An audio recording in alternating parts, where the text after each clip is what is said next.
Alright guys, welcome back to the 17th Island Adventure video. We finally got a new update. If you're wondering why it came so late, I assume it's because I think Netmarble themselves are having like a massive maintenance for like all of their games tonight. So they just waited, I guess, for the update to drop at the same time. But I've already been spoiled for it, so it's not a big surprise on Twitter because he dropped it like 9:30 rather than dropping like on the hour. But this is, to be fair, surprising. Not only is it surprising because it's a character once again we don't have in Grand Croft, is always good to see.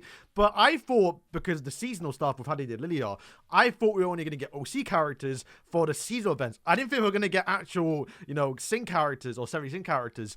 But yeah, Elaine, she actually looks really good too. She is a vintage green, right? Green support character. But yeah, let's check what she does. Long overdue. Really like the artwork though. Her actual like model in game looks a lot better than it does on like the actual artwork. But I'm always curious to see if like these are for like for series origin, because they're making like they put so much effort into these.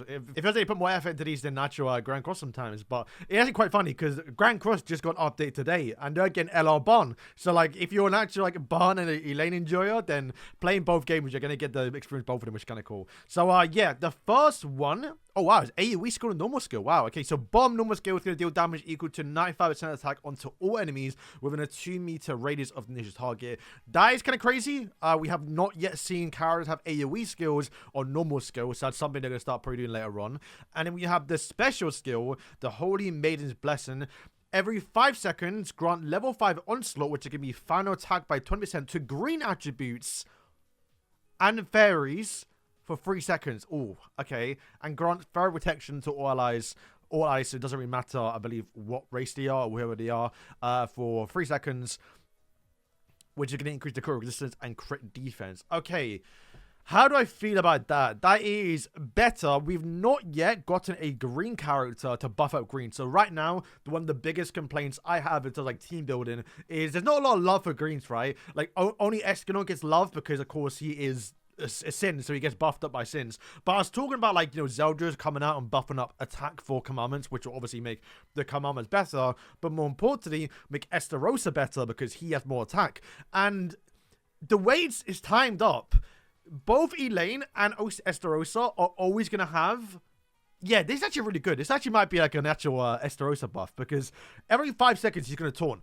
And every 5 seconds, Elaine's going to buff up. And his taunt lasts 3 seconds. And so does Elaine's 20% attack buff. So you're always guaranteed to have both of these skills to proc at the same time. So Estarossa's got 20% more attack. That means the counter can do a lot more. So that's actually kind of cool. And then getting more critical resistance and crit defense is kind of cool. Also, very curious that they've actually used the keyword fairies, because we I mean, fairies is like a little bit of a team in Grand Cross, a little bit like the fairy team, but there aren't that many, where we hope to see more in the future with like Dahlia and other things, some Fortnite Apocalypse. So I would like to see them explore that a little bit more, because right now it's just like sins and kind of commandments, but just sins basically. Then we have the ultimate, deals damage equal to 851% attack onto all enemies with within a 4-meter radius of the target, so quite big to be fair. Ignores attribute damage. Wait, what? Grants ignore attribute damage to all allies. Yo, wait, what? Okay, so when you're type disadvantage, you have minus 20% of your final damage dealt. So you're ignoring that. So you just have like your type neutral basically. That, guys, I'm not gonna lie, this character's kind of crazy actually. Like I can see just using that, like generally speaking, being quite good. And then she's a green character, so she's also getting an attack buff from herself. So she actually might do a lot of damage with her AoE ultimate and AoE with a single target. Obviously, this skill right here doesn't do any damage. So she's going to be constantly spamming out these normal skills, because there's no way for her to actually do a special skill. It's every 5 seconds she just does like a pretty little buff skill basically. So she's a full AoE character. Obviously, probably more likely to be 65 range. Buffing up your Estarossa, buffing your Escanor, so Escanor's now doing more damage. Of course, you can bring your King instead, but King has to use an ultimate, right? Where sometimes, just getting 20% extra attack is quite nice. And to be fair, it's really like, yeah, bro, 51% AoE, that's quite high. I'm not gonna lie. Like, honestly, I think this character actually might be good. It's just, yeah, King right now buffs up attack by 20%, so like, do you really want to be using King and Elaine together? Probably not. She looks like she might be using fairies in the future, so we start getting more fairies like Harlequin, you know, Fat King. I want to see come to the game. Will be kind of cool. So yeah, that's Elaine's kit, guys. Let me know what you think. I think this is actually a very cool character, like a pure AoE character we've never seen before. fairy buffs, I don't think the fairy buffs can be useful, at least for now. Maybe later on it will. But yeah, I mean, finally being able to buff up Estarossa, and while also making your team tankier, and also ignoring type attributed disadvantage, because once this lands, because your ultimate happens every 10 seconds, once this lands, there's no more type disadvantage, which might be good for night bosses, because then you're not getting 20% less damage. So, alright, that is actually really, really good. I'm not gonna lie. And then, of course, the fairies are right here, which is not really saying much, right? Oh, yeah, I guess, yeah, buffing up Gluxinia, because he's a fairy and also green. Buffing up his attack, which means he's now got, technically speaking, more attack than Elizabeth. So he's now healing more than Elizabeth, but obviously Elizabeth's more consistent and got a better ultimate. But yeah, more healing on Glux, I suppose, is obviously good. We're now going to be getting more stages, so we're now getting 9,000. Guild Fund is also getting a rate up there. They should also be nerfed in some stages, so most of us will be able to clear through it. This event's also returning. This is the New Year event, but for... what was the Halloween, I forgot what it was called, but the Halloween event, but now this, and this is actually pretty good. I got like 15 legendaries. Like, I got lucky, got the 3 times reward, and I got like the 5 legendaries, so I ended up getting 15, so I actually really do like this event. Very simple, you just log in, do a boss. It should be a boss as well, right? They do say key rewards. Apparently, we can get Zeldris and Meliodas, which is quite nice, and some Awakening tokens. So I think in order to actually open this up, because you need the fortune cookies, rather than being a boss like last time, you have to do your daily challenges. So you can see right here, you just basically play the game, basically, you're going to get fortune cookies. And a limited time one, if you play the Hawk scrap disposal, this is actually really good, actually. 30 times, you get a superior unknown artifact pack for number 1, which if you don't know, that's like 1 million. So this is the superior unowned artifact pack set, where you're going to get a guaranteed character or card you don't own. Obviously, right now, this is for number 2.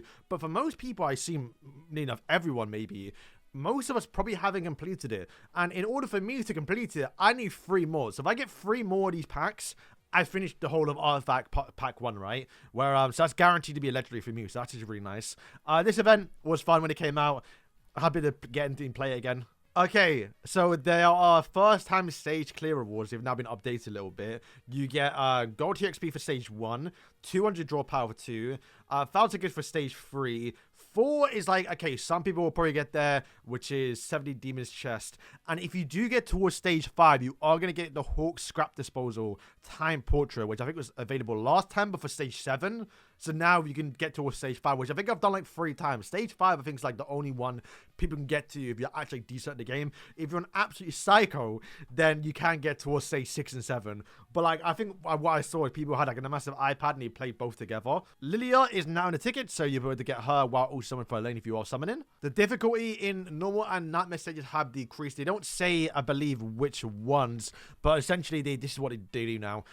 To make it so the whales have competition, they make the new stages quite hard so they can clear through it, and then once they've cleared through it, basically they add more stages and then let the rest of us at the bottom kind of feed a little bit. So like right now they nerfed like what, 4,000 towards 5,000. I'm able to clear through it. Now they're probably gonna nerf 5,000 and 6,000 as they constantly add more stages, so you'd be like always like 4 to 3,000 stages behind if you're consistently playing a little bit. Kalak is getting his season 8 portrait, and I think that is it. And for those wondering, Elaine is a normal banner, so you're going to get like your 18 copies for 160,000 gems. So yeah, guys, that is going to wrap up the video. Honestly, a pretty good update, I think. At least to the characters. This character actually looks very, very interesting. I can't wait to see how she plays in game. From the looks of it, big AoE nukes a little bit. Maybe not on like the craziest DPN side, but for a support character, you don't mind it. And we're finally going to give our Estarossa some more attacks. So again, 20% attack. And I think most of us, since he is now in the Advent boss battle, and if you have been doing your daily gifts, even though I did do Derriere, for example, right now, you should be doing your Estarossas. So let's see if we get anything here. Well, we got 3. That's not bad. Well, it's like 9%. So yeah, most people should be getting duped out a little bit. I think I just got them towards like what's that, 6, 7, 8 star now, and we're getting slowly getting up there towards 10 star. Maybe we get 2 of them here. Oh, that's the worst one possible, I think. And yeah, I wanted to look forward to it just because it's new artwork, new design that we haven't seen in Grand Cross. And that's one thing I really like about this game so far, is that most of us, at least when the game first came out, thought it was just going to be a copy and paste of reselling things that were on Grand Cross over towards obviously this game. Which, to be fair, I wouldn't have minded if they did that, right? Because some of the characters I want to relive and replay through again. Because like, when was the last time I used a Derriere on Grand Cross? Never, right? Never mind even using Elaine on Grand Cross. I think the only time I used her was like 4 years ago during like a final boss. So the fact that I can use Elaine on this game and she's got a new design, it's kind of nice. We're definitely be summoning. Should you summon? Maybe wait till my showcase, but this don't seem too bad. I'm not gonna lie. So yeah, guys, thank you for watching, and yeah, peace.